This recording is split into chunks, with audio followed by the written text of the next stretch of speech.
has $20 in his savings account before he makes a deposit of $160. After 2 weeks, he withdraws $160.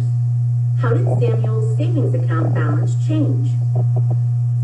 First thing I'm going to do is highlight my given information. Here we know Samuel has $20 in his savings account before he makes a deposit of $160. So after 2 weeks, he withdraws $160. Now I'm going to highlight my find.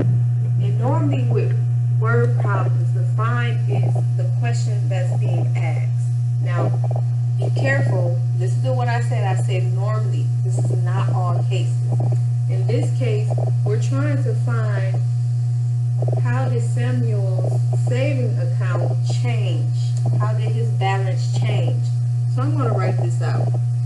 We know he started with $20. And then if we look here, we have 160, but we have to figure out what integer we're going to use with 160.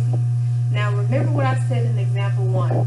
It's not always going to have a positive 160 or a negative 160. You have to read the key words. In this case, deposit.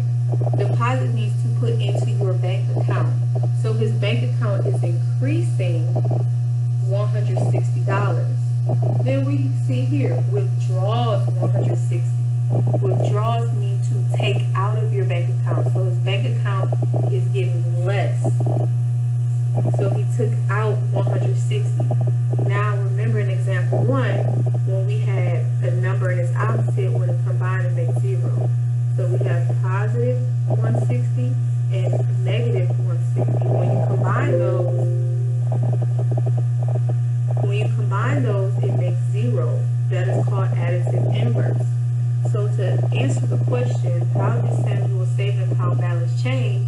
It did not change because he started with 20, then he deposited 160, then he withdrew 160, which left him at a $20 balance. The initial amount in Samuel's savings account is $20. So he deposited 160, then he withdrew the 160.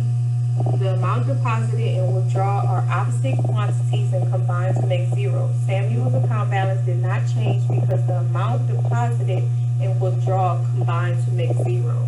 That is called additive inverse.